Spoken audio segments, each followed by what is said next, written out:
Okay, ladies and gentlemen, I am Robert Patton. I'm the host of the Robert Patton Global podcast, available here on YouTube. Thank you so much for joining me. I am here with Zach. Zach, what's your last name? Jewell. Jewell, that's right, Jewell, like the little USB smoking utensil. Yes, or a gemstone. Or a gemstone, indeed. Yes, those are the two common references. Zach is one of the hosts of Into the Dark Blue, a podcast I was recently on, which we had a very fun conversation about the life of a man, kind of, or me in general, a man. Anyways. You are a man indeed.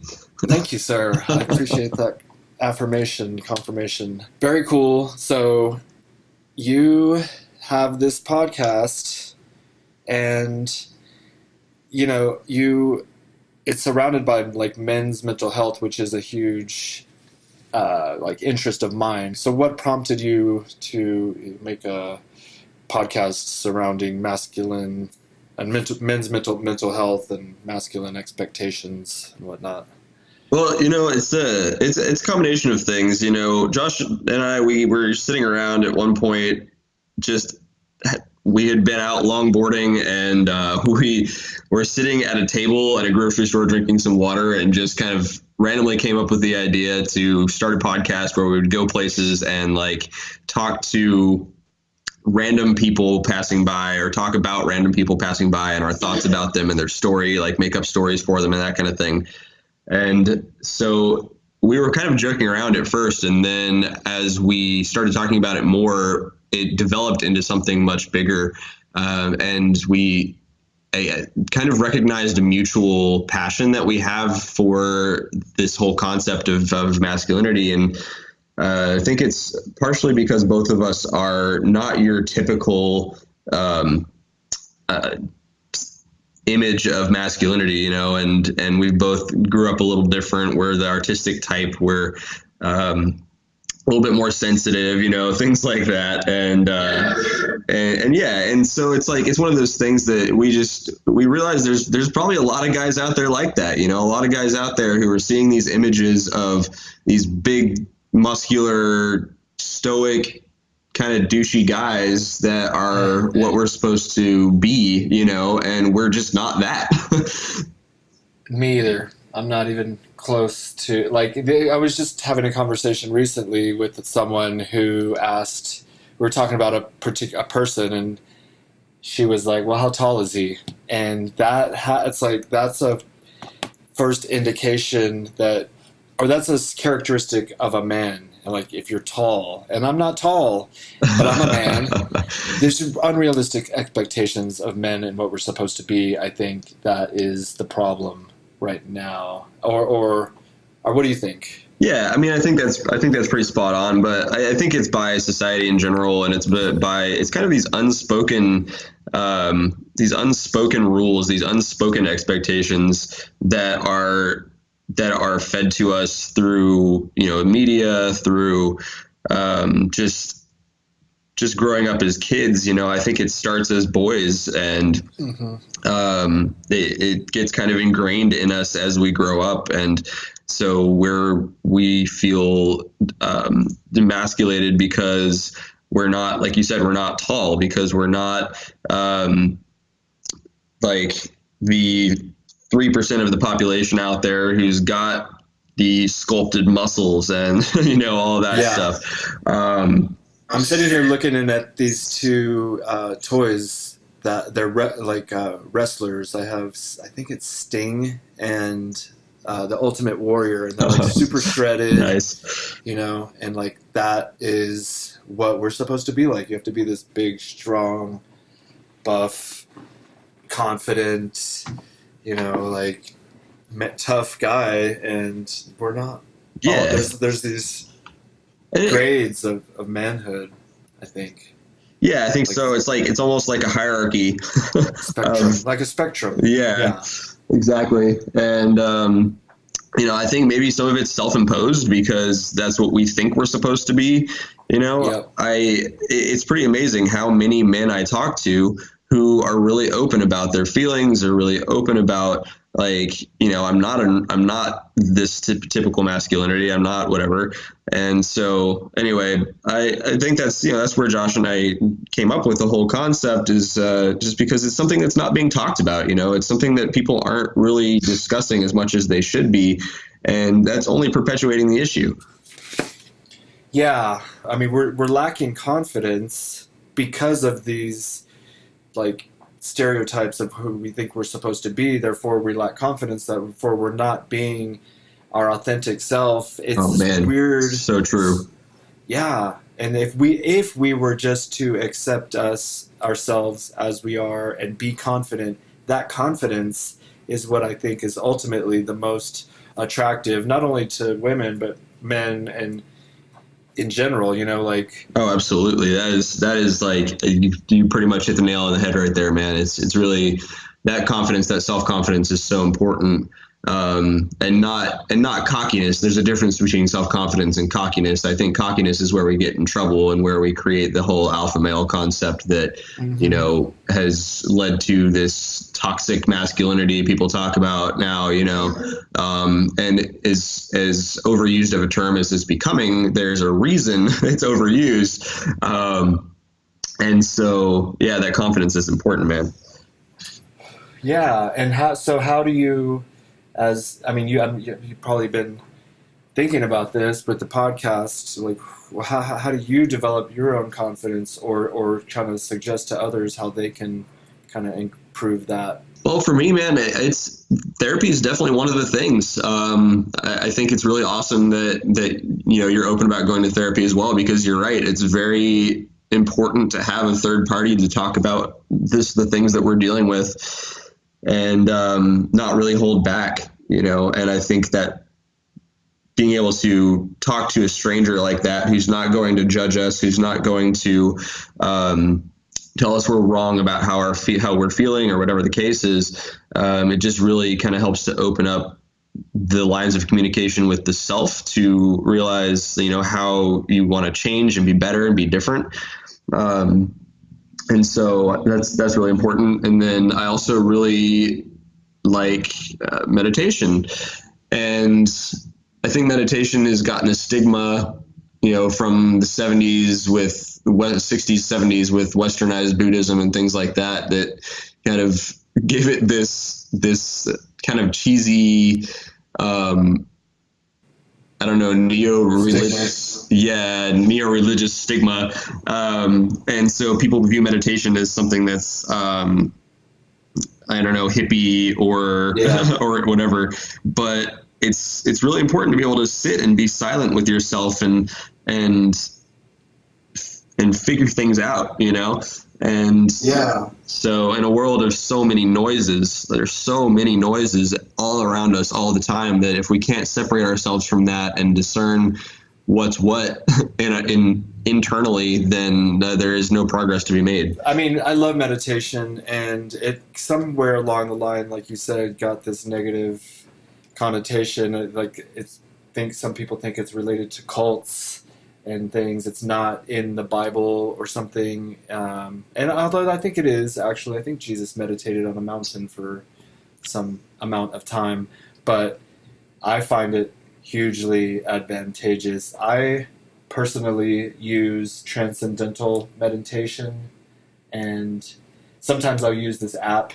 I bought this app. It's called Muse, and you put this little biofeedback reader on your forehead, and it reads your brainwaves, and it tells you if you're in the proper state, and it kind of gives you these sounds if you're doing good, and if you're doing bad, it gives you these other sounds so that you can kind of hone in the right vibration. That sounds awesome. It is. I really like it. But what do you do? How do you meditate? For me, I mean, it's something I think I kind of developed because I used to be super religious when I was growing up. I grew up in the church, in a Christian church, and I mean, from day one, like my mom left the hospital and took me to church. And so, I grew up with a lot of that, and I always had a very different perspective on religion and church than most people, even though I didn't admit that until probably I was like 26 years old. but I, even at a pretty young age, at like 16, 17, would light some candles and just sit in my room and do some meditations and prayers, things of that sort. And it's a discipline for me, something that I haven't really been as good at recently as I used to be, but it's a discipline for me to learn how to just find silence and find peace. And I think having those tools like the app and things like that to kind of help teach us that is really amazing that we have that opportunity now. But yeah, for me, it's typically just kind of forcing myself to sit and be silent and listen to what's going on inside. I like that. Keep it simple. And I think that's ultimately where you're trying to go when you're meditating. A lot of people have a hard time silencing their thoughts or relaxing their body to just sit still. And that's why there are like techniques. And I'm going to briefly go over this one because this is what I do. And I find it very helpful. It's called Transcendental Meditation.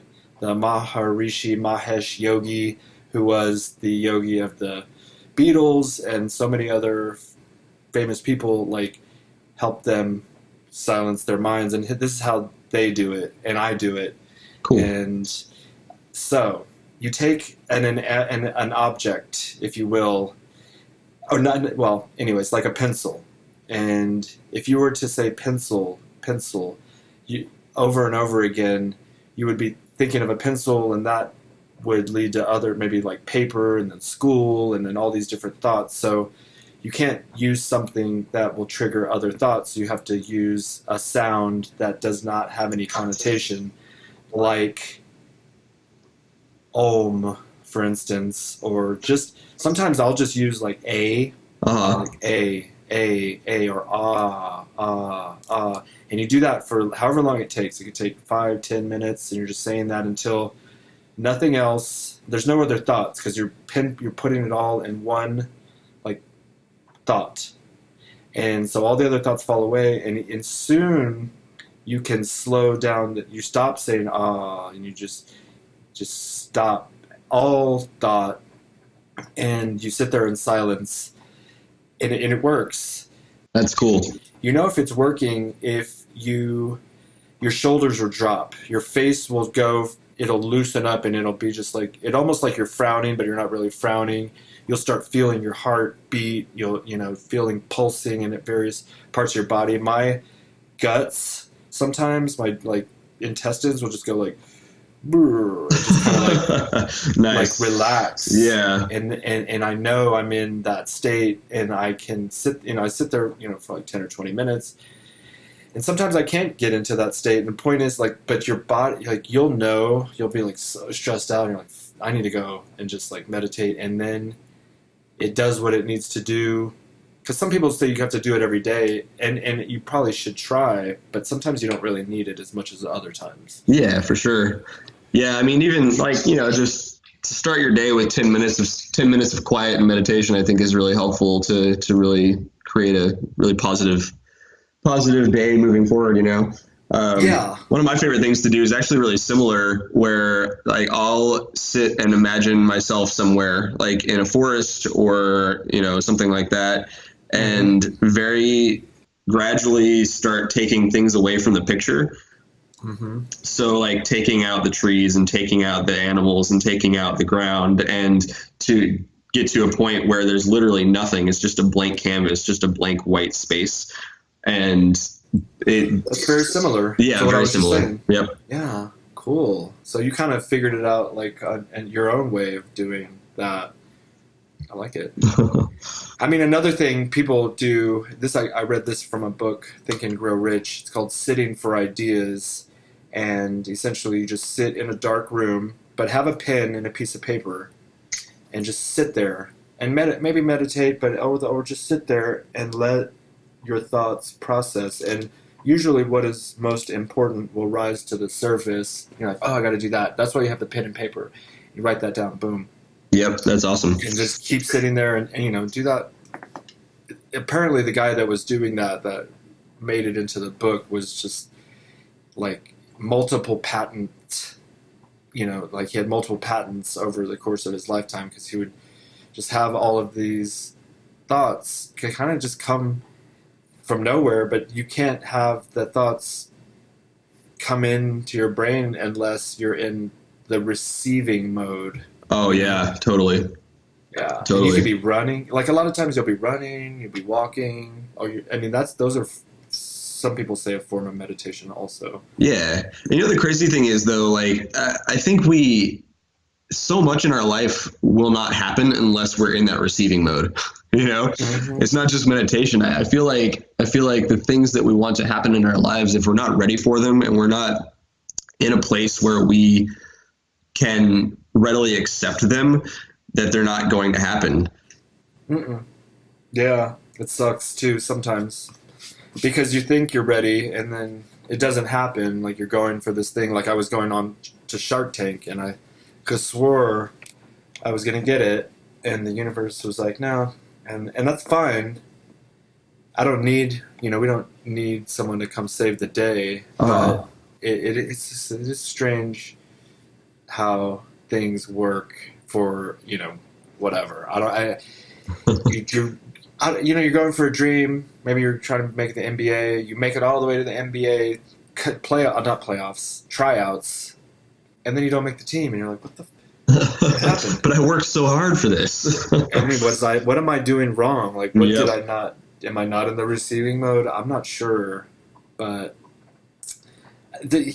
like life is just, I don't know if it's a game or a dream or. Yeah, I don't know. I think maybe it's a mindset thing. I don't know. Most recently, a lot of the things in my life that I've been really excited about have really started to come to fruition. And, after years of just, I don't know, struggling through working in like corporate environments and just difficult relationships and things like that, I've moved out of some of those mindsets that came from that and the negativity that came from that. And now that I'm moving into a much more positive headspace, I'm noticing things that are important to me are happening much more frequently. Good. Yeah, I mean, my life has taken its shape based on these type of philosophies, as far as making stuff happen, and like SHEATH came to me. I guess I was in a receiving state when I had the idea, and I followed it to, you get these inspirations, you follow the inspiration, you take action, and then it just domino effect, the next thing and then the next thing. So, but I didn't like make it on Shark Tank, or we're not sponsoring the Joe Rogan podcast. These are certain things that I want to happen. It's like, but I did what I thought I did what I was supposed to do, kind of like, and the universe isn't really giving me what I'm asking for, but maybe the universe knows better, and maybe that's not the path that I'm supposed to take to get, to success. Or not the timing, that could be it too. So. And there's still, I feel like we just started, and I am into my 9th year of, pushing this product onto you guys. But 9 years is phenomenal for a entrepreneurial venture. Like most of those last maybe a year. And then but 9 years, you're in a pretty good place, man. Thank you. I feel like we're in a good place. We're going to make a lot of moves next year. We've grown, to the level that we are, but we're gonna we're gonna liquidate a lot of our stuff so that we can come out with new things. Oh yeah, and awesome. Yeah, I'm excited for next year, and we're just gonna try to finish this year out strong. We got like 6 new products coming out before the end of this year. Right before Christmas. We like to have new products for Black Friday and whatnot. But sweet. What do you do for a living at the moment? Oh, right now I'm working for Amazon. Cool. So yeah, Josh and I are actually both working for pretty big companies. I'm working for Amazon. He works for Apple. Oh, cool. Yeah, and so I'm in logistics at Amazon and working with with the delivery companies, the third party delivery companies that we contract with. Um, and Wow. It's a great learning experience. I've learned a lot about business working with Amazon. It's been 5 years since I started with Amazon, almost exactly to the day, and I've learned a lot. It's given me the opportunity to figure out how to run certain things with my own business and certain philosophies and things like that. And so I'm at that point now where I'm kind of transitioning into entrepreneurship myself, and it's a great feeling, man. It's a great feeling to be able to leave that environment behind, because it's just not for me. Yeah, but you learned a lot, I think, and that getting a logistics training or experience from Amazon, who has quite possibly the best logistics system on the planet, that's pretty good experience. I want to kind of talk to you offline about that maybe at some point, Yeah, of because course. we outsource our shipping department, and we will continue to do so for a while. But we used to do it in house, and we're thinking about at some point bringing it back in house. But that's another, I guess, conversation. But that's Oh really yeah. cool. And I consider myself a business partner with Bezos because we sell Oh yeah, on Amazon, AWS. and I have an Apple like everything around me. So Nice. that's pretty cool. So tell me what's up with Josh? Is he what's going on with him? So yeah, Josh is he's in San Antonio, and he is working with Apple doing he's one of the repair geniuses. He works on laptops and things like that.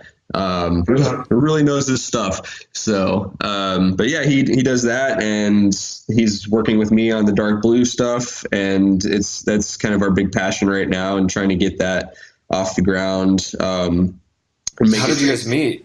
So Josh and I have known each other for about 10 years. I was actually the youth minister at the church that he started going to, and we ended up becoming really close friends with the group there at the church. We're all ended up pretty close in age, and by the time I transitioned out of doing youth ministry, we were all just super close and just stayed that way.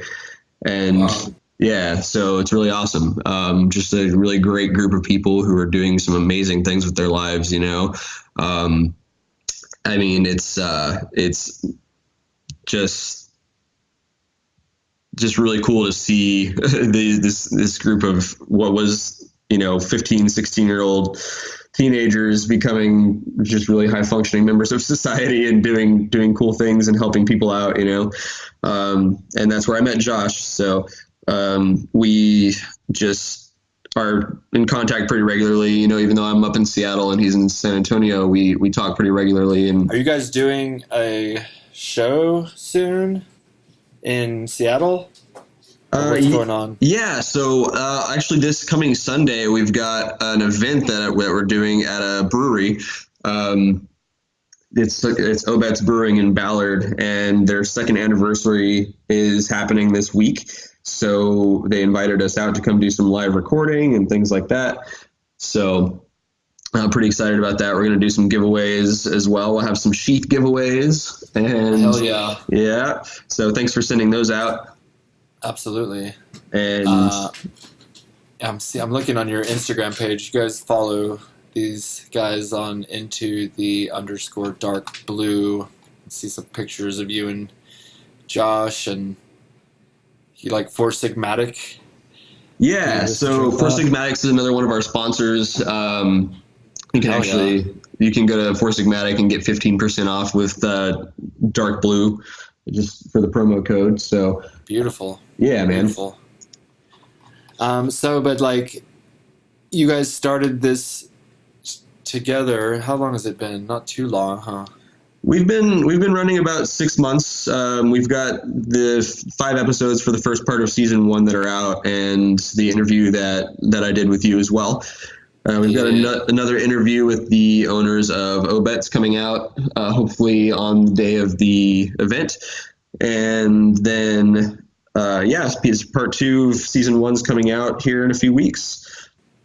That's super cool. You guys are doing, like, I don't know, I like the message that you're sending. It's a very positive thing. And, like, but where do you see it going ultimately? Yeah, well, that's the thing. We want this to be much more than just a podcast. Our long-term vision, for actually even short-term, is to have an organization for men's mental health and wellness where we can offer resources to men for finding therapists and finding other groups of men that they can sit down and talk with and be real with, and kind of help to figure out who they are. And so that's, we're in the process of creating an organization for that, where we actually will contribute to helping helping improve men's mental health, and wherever we can. We've got pretty good traction in the U.S., the U.K., and Australia so far, and so that's kind of where we're headed, man. It's pretty exciting. That sparked something that I want to tell the listeners about as an option for therapy that is fairly unknown, but it's TMS, transcranial magnetic stimulation. And I went to my therapist, and I had tried all of the different medications, like Prozac and Paxil and Zoloft and a handful of other ones, just to kind of reduce anxiety and maybe some level of depression. And I don't know, I found maybe they worked it for a minute, like right at first, but then it would kind of just taper off and be back to normal. So your system would get used to it. Yeah, so I was able to qualify for this other form of treatment, and essentially it's like a magnet on your brain that shoots this pulse into the area of your brain that is associated with depression, and it sort of stimulates it. I felt that it really helped. That's cool. Just for anyone out there that might be feeling depressed or anxious all the time, it's a non-medication therapy, and not only does it work while you're doing it, but it's been like a year since I've had a treatment, and I feel like I would go back if it was resurfacing, because it's fairly simple, but you have to have insurance and whatnot, because otherwise it gets expensive. But I'm sure it's there's different things out there also in conjunction with therapy to kind of get your brain back on track. Yeah, definitely. And I think at the same time too, that there are a lot of lifestyle changes we can make to kind of combat these mental struggles, these symptoms for sure. Medication is so frequently offered as the first option, but I think with a lot of with some consistency and lifestyle changes and things like that we can really improve our brain functions, and everything from diet and exercise to just finding hobbies that you enjoy that give you that self-confidence and things that you need to stay positive. What is that for you? For me, that's positive things. The positive things that, having conversations like this is a big one for me. It sounds like maybe a weird as a hobby, but I love meeting strangers and having conversations like this about life, about real things. It gives me a high. And agreed. I love that feeling. I do too. I love the ability to just zero in on a conversation with another person and get in the quote on the zone, if you will, and just be and communicate and without all of the distractions. It's fun for me also. It's like a hobby.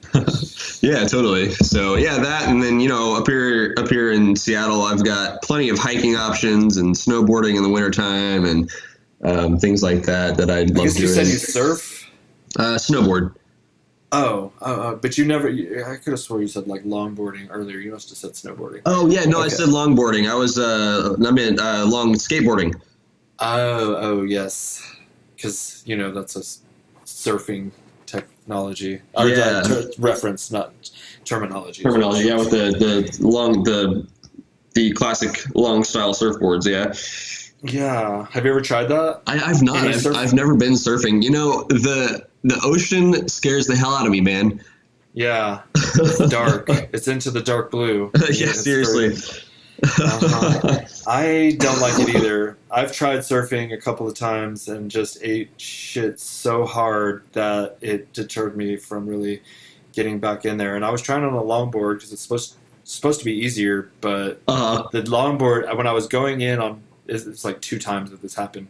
I was dropping in on a wave, but I was too close to the beach, and so the nose of the board dug into the sand. Oh no! Like and I face planted so hard. And then another time, I just fell off, but weird graphic. I don't know if you should say it. I'll say it now because I already made it weird. One of my butt cheeks landed on the board, and the other one didn't, and it just felt like it was so bad. I'm like, okay, I don't know. Oh man, that's if the universe is trying to tell me something, but I'm good with this. I'm no over. more surfing for me. No, and then the water's dirty, and then you might get eaten by sharks, and then it's just it wasn't for me per se. I like basketball. Like that's my zen. I just, even if I'm just going out and shooting around by myself, I get into the zone. Why? That's awesome. Yeah, because I did it for so long that it's so second nature that I don't have to think, and that's. Oh, I love that. Like people are like, well, how do you get into a zone? You have to be so good at something that your mind can shut off. Like when you're driving, you're so. If you take the same route every day for years, you get that situation where you get home and you're like, whoa, yeah, autopilot. So I think in a way, the zone is like being on autopilot, I think, and it allows. I don't know exactly what happens with the mind, but yeah, that's billiards for me, man. I'll go and shoot some rounds of pool by myself just to zone out, and I love doing that. Just figuring out the angles and the force, the velocity, all that stuff. Like that's something that I really enjoy. Kind of a nerdy thing to turn pool into that, but I love that. And it really just kind of helps me disconnect from everything. Fun. I would love to play. I grew up with a pool table in like a few of my houses, and I'm not very good, but I do enjoy the game. It's not about being good, man. It's just about enjoying. It's a game, right? So play. Yeah. Well, if you're ever up in Seattle, you should drop by. We'll go play some pool. And that reminds me, I'm gonna plug something, but we sponsor this. It's called Menfluential.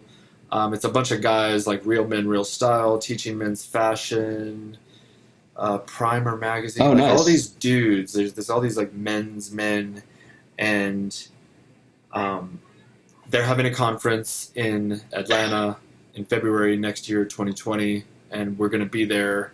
And it's a bunch of guys, but it's about, you got to come in style. You better come with your best suit on and your hair done and your beard trimmed and everything, because everyone there is like dressed so sharp.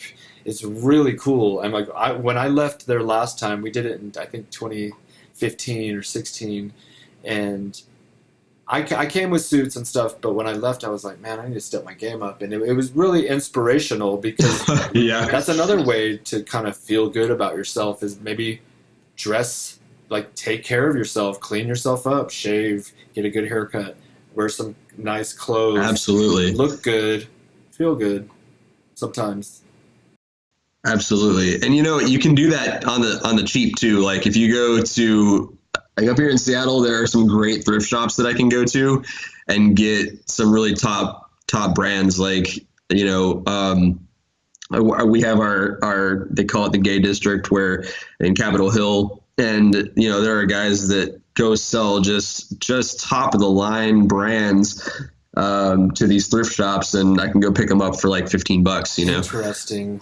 I mean, like, if you're gonna get something from a thrift shop, take it to a tailor, get it fitted, maybe, unless it fits perfectly, in which case that's golden. Oh, absolutely. One of our models, you guys probably wouldn't even know, is a trans man. His name is Laith Ashley. You have to scroll back a little ways to find him because it's been a while since we did a photo shoot. But that's awesome. I think I recall seeing him actually. Yeah, and he's a dude. Like, I guess, like, formerly a girl. When he was in high school, he was on the female basketball team and dominated like all of them. And you know, eventually like transitioned, and I mean, anyways, he looks like a badass dude you would not want to mess with, but he's super awesome. nice. And one of the nights that he was here for the photo shoot, you know, we had a long conversation at the dinner table, and we're just talking about like girl problems and rent issues and, you know, the normal stresses of life. And I guess my point is that, you know, whether you're gay, straight, trans, you're a man. And you know, we can all identify together with that, and kind of I mean, you know, who needs men's support groups? But because somebody's going to say, quit being a pussy, you know, whatever, just man up. But I think there's a place for it, especially today with so much going on, and it's like hard to maintain a level of sanity sometimes. Yeah, absolutely. And like, what's up with men's clubs? Like, I think that we should have a men's club and a women. You can have a women's club too, but like, I think it's okay to have like these types of. Well, you know, I agree. I mean, it's important because, you know, we are differently minded. You know, it's not about, you know, one being greater than or whatever than another. Like, we think differently. it's fact. And there's nothing wrong with that. And the whole thing about it is learning how to, use those different thought processes for good and not for evil. You know, like how can we combine those the male and female thought processes to bring forth more positive growth in our societies? And so like those groups, I think, are really important to be able to sit together and work through some of those issues, some of those things that we don't know how to process, you know, getting each other's insight on, okay, well, you know, yesterday my wife, my girlfriend, whatever, said this and it really pissed me off. And, you know, it's just it's a female thought process thing, whereas the male thought process receives it a different way than it was intended. And it creates things that, you know, weren't necessarily supposed to happen. So having those groups where we can talk to each other and figure that stuff out, or even just complain about it a little bit without feeling like it's going to be a problem, you know, it's really important. Yeah. I think that, like, we should maybe get back to that, because, like, they started letting women into men's groups because we were kind of, like, trying to keep them out. It's not that we want to keep you out, like, for bad reasons, because we don't like you. We love you. But absolutely, women are wonderful. Yes, let us have our guy time too, I think, and women should have women time if they want, you know, and there shouldn't be any stigma behind that. I don't think. I think it got stigmatized, like old boys clubs and this and that, which it's just, I think we need to like turn it back around and just promote the positive reasons why it's a good thing, not be like, well, you know, like trying to take over the world or something. Exactly. You know, and that's what Into the Dark Blue is all about, is opening those lines of communication and making it I mean, it's amazing. I tell women about the concept of Into the Dark Blue, and they are immediately like, "Oh my God, that's amazing. We need that so much," because men aren't having these conversations that they need to have, and it's partially because of that stoicism that we feel like we're supposed to have, and then it's partially because of like, we don't necessarily have a lot of safe spaces where we can have those conversations together as men, and not have somebody in the group who's like, "Oh, don't be a pussy," like you were saying. But yeah, that's what Into the Dark Blue is all about, man. And that's what we want to do, is create groups, and give men the opportunity to create groups in their communities where they can get together and talk about these things, and, possibly have, like weekly talks that men can get together and have, like a guided conversation available for guys to sit around and discuss. Yeah, and grow, and just like help each other grow as men and be better men to their women, right, or men. And so exactly. I think that is totally healthy and positive, and I think you're on the right track, and I want you to continue to like promote that, because it's easy to come up with an idea like, "Oh, I'm going to help make, the world a better place," but then life can kind of sidetrack you, and then you end up giving up on this kind of mission. And so I just want to like kind of help keep you motivated to keep going, because I think what you're doing is very positive, and I want this in my life. Therefore, I think it's, I want you to keep doing it because it's good. Awesome. I really appreciate that. Yeah. I think, do we have a promo code for your listeners by any, like Blue or something? Yeah, man. It's 25% off with promo code Dark Blue. Blue, that is it. Yes. Okay. So anyone out there, they're listening right now, go to sheathunderwear.com. Promo code Dark Blue will save you 25% on any and all products. Just wanted to do a quick little plug on there. Wait. Yeah, totally. Yeah. You wear Sheath.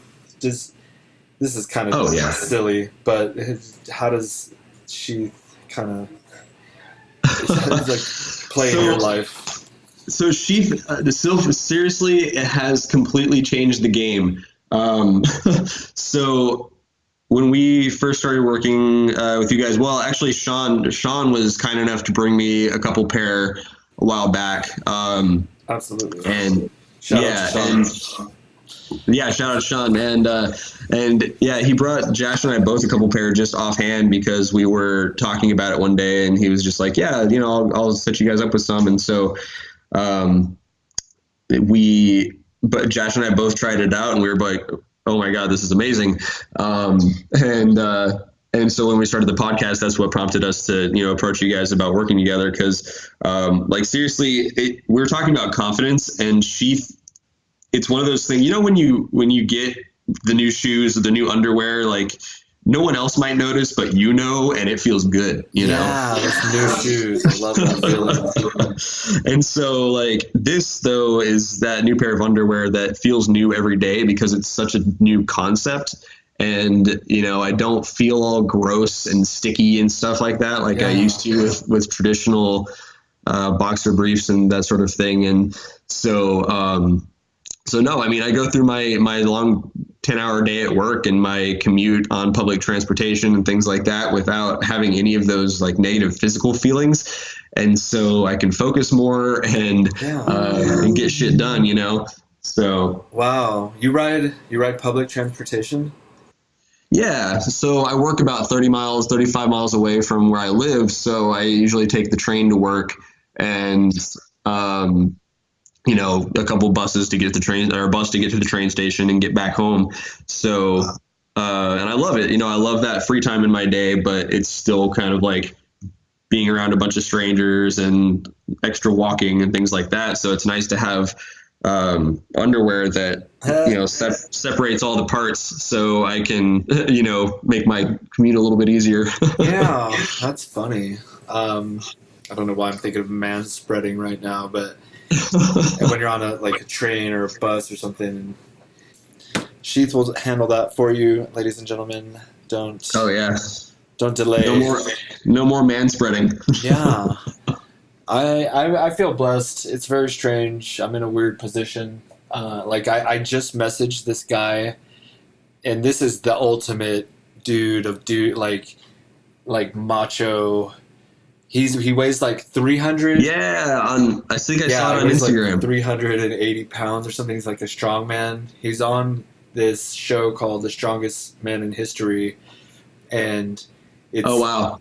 it's really cool because him and three other strong men go to all these different places around the globe where there were these legends of other strong men, and then they recreate those feats of strength and do them. And it's just kind of funny.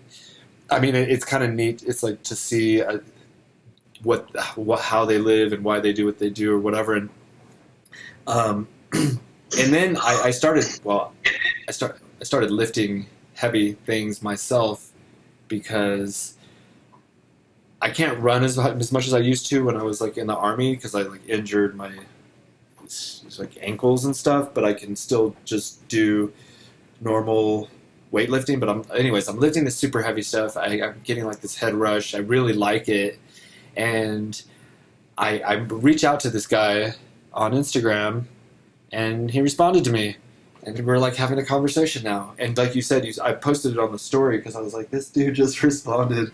It's really That's awesome. I'm blessed in this position, having created Sheath, and I feel like, with your podcast, if you just keep pushing forward and building the community and your reputation, I wouldn't know you if I didn't have Sheath because, like, it's a network of people and minds, different. I don't know. It's pretty. I was gonna say it's so vast, but it's not that vast. But it kind of is. But I can only imagine it's just gonna keep getting bigger and bigger. But definitely, yeah, I really hope so. And and that's. I think that's part of it is creating that network and of like minds, and even though you guys sell product of physical underwear, and we're working with minds, it's like it all kind of goes together, that whole mind body spirit concept, and it's finding that balance between those three aspects.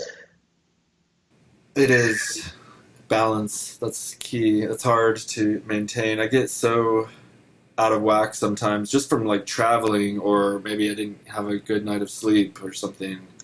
Anyway, getting like calibrated is helpful, and it's hard to keep it all together, and there's like a lot of moving pieces. So yep, definitely, and that's why we need support, man. Like it's so big. I think a lot of the reason people don't succeed in certain things is because they want to do it all themselves. They want to do it all on their own, and we've created a society in certain ways. This whole like all the individualism in the U.S. and this whole like pull it up by the bootstraps and just find success as a whatever.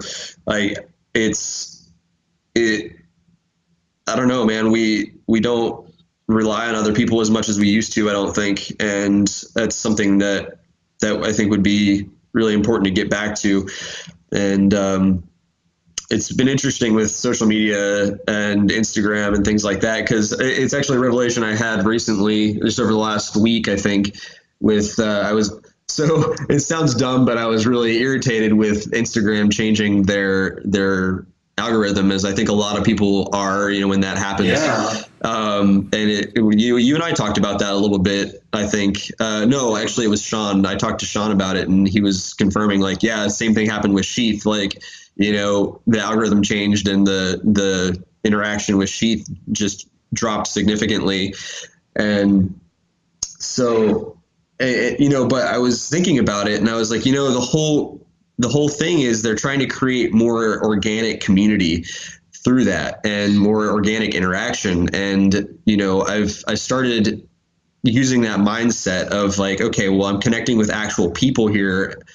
And so I started using that mindset with the Into the Dark Blue Instagram, and we have like our followers are increasing slow and steady, but they're increasing and they're staying that way. They're not increasing and then dropping and then having that cycle like it used to.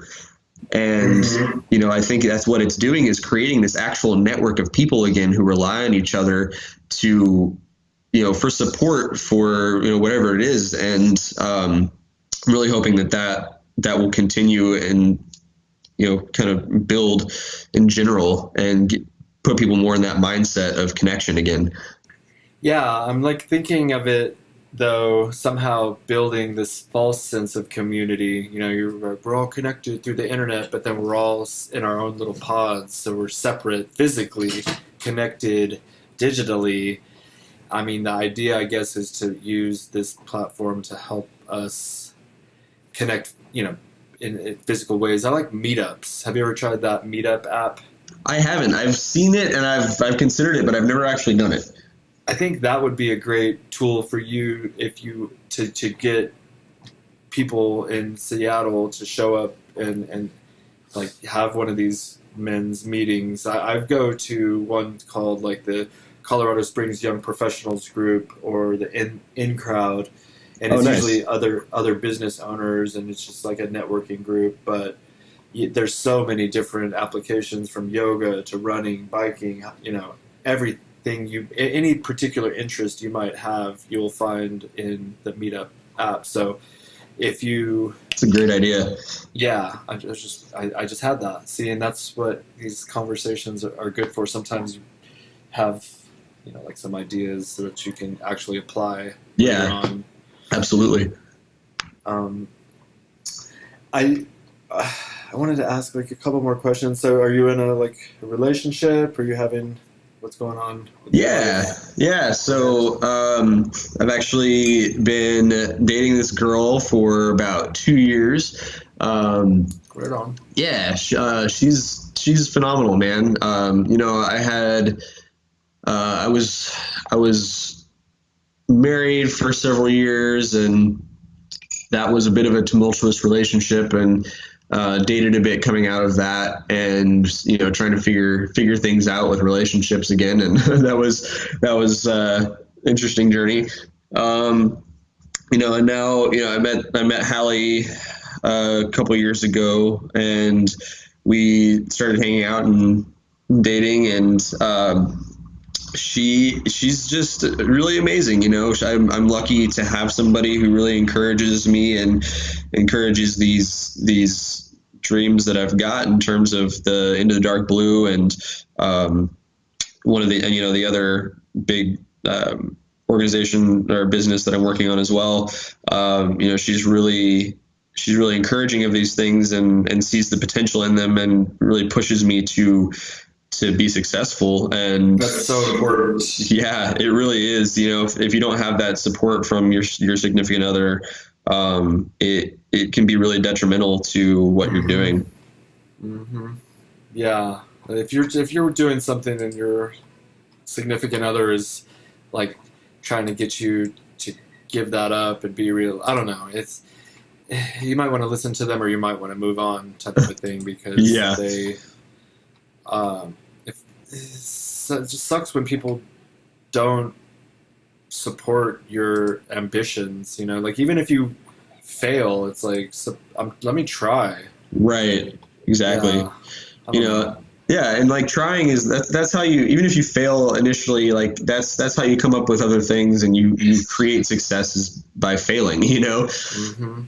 Fail until you succeed. Just keep failing until you succeed. Yep. You fail your way to success. I think I've heard that. And any successful person will tell you, like, there's a mountain of failures prior to any ultimate success. That's true for me. It's just like you hit your head against the wall and you keep hitting it until you stop hitting it, or it's trial and error. Yeah. Yep, definitely. But we are coming up on an hour, which I don't typically time these things. However, I am driving my daughter to college today. Oh, nice. That's exciting. Yeah, it is. It's a big move. It's like bittersweet. I'm happy for her. Yeah. And I'm happy she's leaving, but I'm sad she's leaving. I'm happy she's leaving because it's time. Yeah. I'm sad because I'm not ready. Gonna miss her. Yeah, it's just but it's fine. Yeah. You know, I didn't cry when I went to college, but I'm crying a little bit like when she leaves, but ultimately it's for the best. Yeah, I mean, you know, when you have your kid in your house for 18 years and all of a sudden you don't anymore, I assume that's probably not that easy to deal with, you know? Yeah, there's going to be an emptiness, but... Right, yeah. Is she going to school close by? It's 3 hours away, so it's not too far, but it's not close either. Got it. Yeah. So it's in the middle of the mountains in Colorado. It's this cute little college town, and I think she's going with quite a few of her friends, which is a great friend group already. Like it's who you surround yourself with ultimately defines you. Oh, yeah. My God, so true. Yeah. So people, so true. You know, like just look around you and evaluate people that you're spending time with and determine if they're benefiting you or the opposite. You know, and if it's not helping you in any way and bringing you down, then sometimes you have to cut the cord. You have to be a little selfish and cut people off. And oh yeah, you know. Yep. Got to take care of yourself first. That's important. Yeah, and like so, you and I are both very supportive of each other, and this is a good sort of example of just, you know, not bringing people down and just building each other up, and that I think we should always try to do for those around us. Absolutely, I agree. Anything else you would like to touch on? Wrap it up? No, man. I think it's probably good. Probably, it's been a great hour. I feel like I could talk to you for a while. We could go on and on. But you do have a show coming up, I think, in 4 days. It's on Sunday the 25th at Obet's Brewing in Ballard. It's from 3 p.m. to 7 p.m. So if you guys are in Seattle, come out and share a beer with me and get some Sheath gear and some. Oh hell yeah! Yeah, try to win. We've got some exclusive Into the Dark Blue swag that's going to be the first ever. So come out and try to win some of that as well. So it should be fun. Sweet. If you're in there, if you guys are in Seattle, go check it out. I'm not going to be there, but I hope that you have a fabulous time, and hopefully we can do this again in 6 months or a year or something, and check in and. Yeah, totally, man. Definitely. And if you're ever up in Seattle promoting Sheath, you've got a place to stay. Thank you, sir. You're too kind. Likewise, if you're in Colorado Springs. On that note, I'm going to wrap it up. This has been the Robert Patton Global Podcast with Robert Patton and Zach Jewell. And thank you for joining me. I hope you have a good rest of your week, and take care, y'all. Love you. Peace out.